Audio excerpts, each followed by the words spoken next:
কত দিনে কি বলা হয়েছে। এর মধ্যে কিছু শব্দ আছে, যেমন আমি শব্দগুলি জেলে যে আপনি যেমন বলছেন যে বিএনপি বিভিন্ন সময় স্বাধীনতা বিরোধী কাউকে কাউকে এমপি, মন্ত্রী, রাষ্ট্রপতি বানিয়েছে, তেমনি বিএনপি থেকে বলা হয়েছে যে জিয়ার আমলে জামায়াতে ইসলামী প্রত্যাবর্তনের সুযোগ পায়, 4 দলীয় জোট সরকারের মাধ্যমে আপনাদের নেতারা এমপি হয়েছে, মন্ত্রী হয়েছে। এসব বিষয় তুলে ধরে জামায়াতে ইসলামীর কয়েক মাসের ভূমিকাকে মুনাফিকি, এই শব্দটা বলা হয়েছে, মুনাফিকি এটা করছে। এইটাকে আপনারা কি বলবেন? মানে আমরা কি জামায়াত ইসলামীকে এইরকম একটা দেখবো যে জামায়াত ইসলামী সতত মানে রাজনৈতিক ময়দানে তার সমর্থন বা সহযোগিতা বদলানোর জন্য সতত রং পরিবর্তনকারী একটা দল, যদি তাদের কথা এটা ঠিক হয় না, আপনি এটাকে কিরকম? আমি ধন্যবাদ জানাই এই প্রশ্নটা উত্থাপনের জন্য। প্রথম আমি দুঃখ প্রকাশ করছি যারা একটা রাজনৈতিক দলকে মুনাফিক শব্দ দিয়ে অভিহিত করেছে, এটা সঠিক কিনা আপনার মাধ্যমে আমি দর্শক শ্রোতা দেশবাসীর কাছে আমি এই প্রশ্নের জবাব দেওয়ার জন্য উত্থাপন করলাম। আমরা জামাত ইসলামী কখনো আমাদের আচার আচরণের মুনাফিকি করেনি। শহীদ রাষ্ট্রপতি জিয়াউর রহমান রাষ্ট্র ক্ষমতা নেওয়ার পরে তিনি যে রাজনৈতিক দলের উপর যে নিষেধাজ্ঞা উনি তুলে নিলেন, পলিটিক্যাল পার্টি রেগুলেশন যেটাকে পিপিআর বলা হয়, সেই প্রত্যাহারের সুযোগে বাংলাদেশে শুধু জামাত ইসলামী কেন, অন্যান্য রাজনৈতিক দলের লোকেরাও তো রাজনীতি করার সুযোগ পেয়েছিল। আওয়ামী লীগের রাজনীতি, অন্যান্য দলের রাজনীতি, অন্যান্য অনেক ইসলামী দলের রাজনীতি, তখন তো কোনো আমরা দল ছিলাম না। তো ফলে শুধু জামাত ইসলামীকেই বলা হচ্ছে, এবং আমরা তো কোনো করুণার কারণে, দয়ার কারণে নয়, একটা আইনগত অধিকারের সুযোগ নিয়ে তখন জামাত ইসলামী সহ অনেক রাজনৈতিক দল রাজনৈতিক অধিকার ফিরে পেয়েছিল। এটার জন্য শহীদ রাষ্ট্রপতি জিয়াউর রহমানের যে বহুদলীয় গণতন্ত্র, যে মাল্টিপার্টি ডেমোক্রেসির যে দর্শন নিয়ে তিনি বাম, ইসলামিক এবং সব পন্থার লোককে এক মোহনায় এনে দেশ গড়ার যে রাজনীতিতে চলে গিয়েছিলেন, আমরা পরবর্তীকালের এখন যারা বিএনপির দায়িত্ব পালন করছেন, সেই উদারতা, সেই বক্তব্য, সেই দৃষ্টিভঙ্গির মাঝখানে কিন্তু বেশ কিছু গ্যাপ আমরা লক্ষ্য করি। সেজন্য এটার জন্য আমরা উই আর গ্রেটফুল টু শহীদ রাষ্ট্রপতি জিয়াউর রহমান, কারণ তিনি এই উদারতা দিয়ে বহুদলীয় গণতন্ত্র এনেছিলেন এবং তার বেনিফিশিয়ারি অনেক দল। এখন কথা হলো যে এটাকে যদি তারপরে আমরা 79 ইলেকশনে অংশ নিয়েছি, আমরা পরবর্তী সব ইলেকশনে অংশ নিয়েছি, 91-এ আমরা একা একা কোনো জোট ছাড়া নির্বাচনে নিয়ে 18টি আসন পেয়েছি, আমরা মহিলা এমপি ছিলাম, আমরা 2001-এ ইলেকশন করেছি। আওয়ামী ফ্যাসিবাদ এবং আওয়ামী দুঃশাসন এবং আধিপত্যবাদ বিরোধী একটা জোট করে বেগম খালেদা জিয়া, অধ্যাপক গোলাম আজম, হোসেন মোহাম্মদ এরশাদ এবং শাইখুল হাদিস আল্লামা আজিজুল হক, এই 4 নেতার নেতৃত্বে মোস্ট প্রবাবলি 99 সালের দিকে একটা 4 দলীয় জোট আমরা গঠন করেছি। এগুলো তো দেশের রাজনীতি, দেশের আধিপত্যবাদ বিরোধী জনতাকে তাদের আদর্শিক জীবন, মুক্ত জীবনে নেওয়ার জন্য এগুলো বেগম জিয়া, আমরা বলবো তিনি দেশকে ভালোবাসেন, দেশপ্রেম থেকে আদর্শিক ভিন্ন মত পথ ভুলে তিনি সকলকে, তিনিও কিন্তু শহীদ রাষ্ট্রপতি জিয়ার মতো একসাথে এসে আধিপত্যবাদ বিরোধী রাজনীতির একটা পাটাতন তিনি তৈরি করেছিলেন। এটা তো জামাতও সেখানে এসেছিল, সেখানে অনেককে অনেক কিছু স্যাক্রিফাইস, কম্প্রোমাইজ করতে হয়েছে। এটা কোনো করুণা নয়, এটা ছিল সেই সময়কার পলিটিক্যাল রিয়েলিটি। ফলে এইটার কৃতিত্ব না জামাতের একা দাবি করা উচিত, না বিএনপি, না কোনো দলের দাবি করা উচিত। যে মহান ব্যক্তিরা এই রাজনীতি করে আমাদের প্রজন্মকে এই উদারতা, এই ঐক্য, একসাথে চলা, এই যে ইনক্লুসিভ পলিটিক্সের যে ধারার দিকে বাংলাদেশকে নিয়ে যাচ্ছিলেন, এখান থেকে কিন্তু অনেকের শিক্ষা নেওয়ার আছে। কিন্তু দুর্ভাগ্য, দুঃখ হলো এখন আমরা যারা রাজনীতি করছি আমাদের মধ্যে সেই উদারতা সকলকে নিয়ে আমি তো একজন নবীন পার্লামেন্ট মেম্বার ছিলাম। আমার মনে আছে সেদিনের কথা, 2001 থেকে আমি 6 পর্যন্ত যে এমপি ছিলাম, সেখানে আমরাও অনেকের বিরুদ্ধে পার্লামেন্টে অনেক বক্তব্য রেখেছি। সিনিয়র পার্লামেন্টারিয়ান রাজনৈতিক অনেক বিতর্ক পার্লামেন্টে হয়েছে। যেই সেশন শেষ করে আমরা বেরিয়েছি, দরজা দিয়ে বেরোচ্ছি, লিফট দিয়ে নামছি, যাদের বিরুদ্ধে আমরা বক্তৃতা করেছি তারাই আমাদের হাত মিলিয়েছেন, আমাদের পিঠ চাপড়ে বলেছেন ভালো, আমরাও তাদেরকে থ্যাঙ্কস দিয়েছি। এই যে রাজনীতির যে উদারতা, সৌহার্দ্য, এটা যেন আমরা ধীরে ধীরে যেন হারিয়ে ফেলছি। এখন শুধু আমার কি করার, আমার করুণায় যেন উনি চলেন, উনি আমার কথা রাখলেন না। আমরা তো স্বাধীনভাবে আমরা সব ইলেকশনে গিয়েছি, তারপরে আমরা জোট করেছি। এটা জোটের শরিক দলের সবার বিশ্লেষণ করার প্রয়োজন যে সেই জোটের রাজনীতি পরে আমরা কাদের সঙ্গে কি আচরণ করেছি। 91-এ উইদাউট এনি কন্ডিশন নিঃশর্তভাবে বিএনপিকে সরকার গঠনে আমরা সাহায্য করেছি। শেখ হাসিনা আওয়ামী লীগে যে আসন পেয়েছিলেন জাতীয় পার্টি দিয়ে, সব মিলিয়েও তিনি করতে পারছিলেন না। তিনি জামাতের আমির অধ্যাপক গোলাম আজমের কাছে এসেছিলেন, বিএনপির পক্ষ থেকে আসা হয়েছিল আমরা আধিপত্য রাজনীতিকে দাঁড় করাবার জন্য বিএনপিকে দিয়েছি। তখন তো আমরা জোটে ছিলাম না, উইদাউট এনি কন্ডিশন আমরা দেশকে ভালোবেসে করেছি। এখন এটা কি এর জবাবে আমরা কি পেয়েছিলাম? এর জবাবে অধ্যাপক গোলাম আজমকে গ্রেফতার করা হয়েছে, আমাদের শত শত নেতা কর্মীদেরকে ক্যাম্পাসে শহীদ করা হয়েছে, আহত করা হয়েছে। আমরা ধৈর্য ধরেছি, তারপরেও আমরা পরবর্তীতে এসে আবার 2001-এ কিন্তু আবার আমাদের লোকদের উদারতাটা আমরা চেষ্টা করেছি।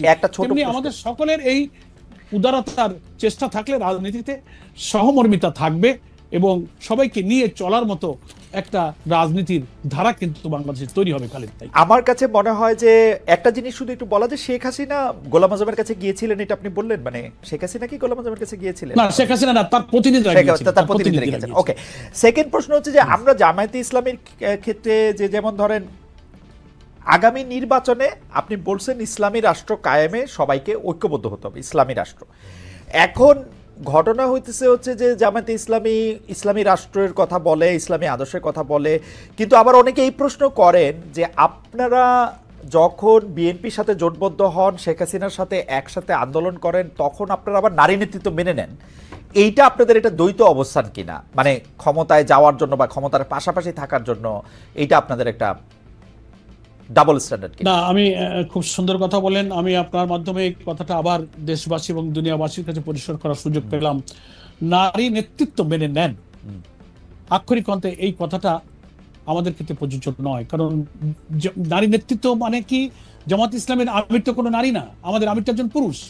বেগম জিয়ার সাথে আমরা জোট করেছিলাম, বেগম জিয়া তার দলের নেত্রী, জোটের নেত্রী। আপনার সাথে তর্ক করে পারবো না, কিন্তু উনি জোটের নেত্রী না।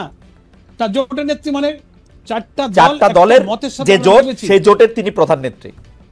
তার অর্থ তিনি জামাতের নেত্রী না, তিনি জোটের নেত্রী ছিলেন। তো জোট একটা তো হতে পারে, জোট একটা পলিটিক্যাল আইডিয়াতে একটা আধিপত্যবাদ বিরোধী আওয়ামী দুঃশাসনের বিরুদ্ধে একটা জোট হয়েছিল।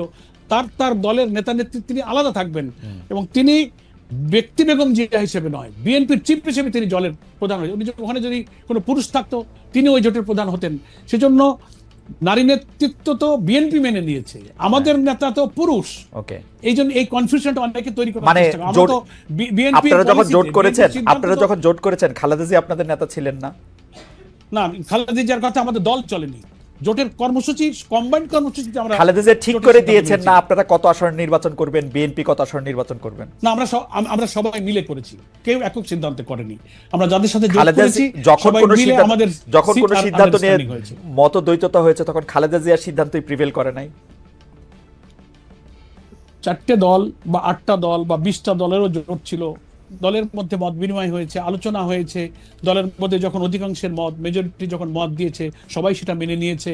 একটা সিদ্ধান্ত নেওয়ার পলিসি তো থাকে, হয় অধিকাংশের ভিত্তিতে, নাইলে সর্বসম্মত। তা নাহলে তো কোনো জোট অ্যালায়েন্স হয় না। তার অর্থ এই না যে আমরা আরেকজনের লিডারশিপ মেনে নিয়েছি। জোট এক জিনিস আর দল আর এক জিনিস। আমাদের দলের নেতা কিন্তু পুরুষ।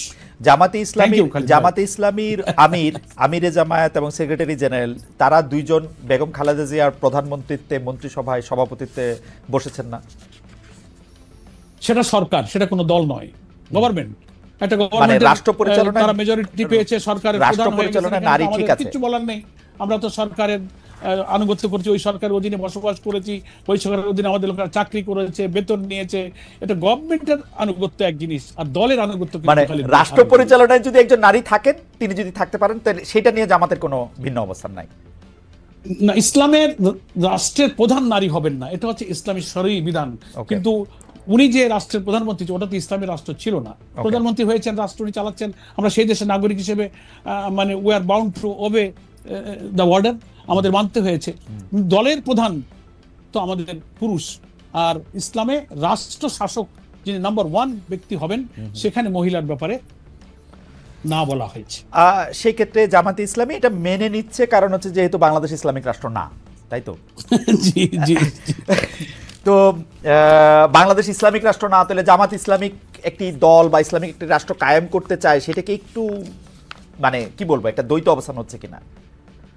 না, আমরা ইসলামের যে বিউটি, ইসলামের যে ওয়েলফেয়ারের যে কনসেপশন আছে, প্রিয় নবী মোহাম্মদ মুস্তফা সাল্লাল্লাহু আলাইহি ইসলাম দুঃখী, বঞ্চিত, অনাহারী এবং মানে নির্যাতিত, নিপীড়িত, অধিকারহারা মানুষের মুক্তির জন্য অর্থনীতিতে যে আদর্শ দিয়েছিলেন, বিচার ব্যবস্থা যে আদর্শ রেখে গিয়েছিলেন, পারিবারিক জীবনে, সামাজিক জীবনে, মানুষের আয় উপার্জন, জীবন জীবিকা, সুবিচার, সেই কল্যাণ, সেই সুবিচার, সেই বিউটি অফ ইসলামের মধ্য দিয়ে আমরা এই রাষ্ট্রটা গড়তে চাই, যেখানে হিন্দু, মুসলিম, নারী, দল, মত, ধর্ম, বর্ণ নির্বিশেষে আল্লাহ রসুলের যুগে যেমন সেই শাসন থেকে, সেই গুড গভর্নেন্স, সেই ট্রান্সপারেন্সি থেকে সকলেই কল্যাণ পেয়েছে। আমরা মনে করি সেই সুশাসনের মধ্যে এমন শিক্ষা আছে, এমন কল্যাণ আছে, তা দিয়ে যদি একটা রাষ্ট্র গঠিত হয়, তার সুফল অমুসলিমও পাবে, নারীরাও পাবে, মুসলিমরাও পাবে, সকলেই কল্যাণ পাবে।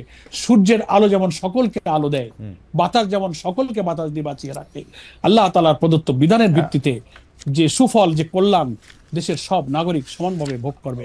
আল্লাহ তাআলা কোরআনেই বলেছেন, ওয়া আনজালনাল হাদিদ ফীহি বাসুন শাদীদ, আবার বলেছেন লিয়াকুমান নাসু বিল কিসত। আল্লাহ বাইয়িনা, কিতাব, মিজান, রসুল দিয়ে সুবিচার কায়েমের জন্য বলেছেন। আমাদের ছেলেরা যে স্লোগান দিয়েছিল, উই ওয়ান্ট জাস্টিস, আল্লাহ সূরা হাদিদের মধ্যে সে জাস্টিসের কথা বলেছেন, লিয়াকুমান নাসু বিল কিসত। আমি যে সুবিচার দিয়েছি আসমান থেকে নাজির হওয়া কিতাবের ভিত্তিতে, সেই সুবিচারের মধ্য দিয়ে তোমরা সমাজ এবং রাষ্ট্র ব্যবস্থা কায়েম করো। জামাত ইসলামী সেই সমাজ কায়েম করতে চায়। আশা করি এতে সব ধর্ম বর্ণ নির্বিশেষে সকলের কল্যাণ হবে।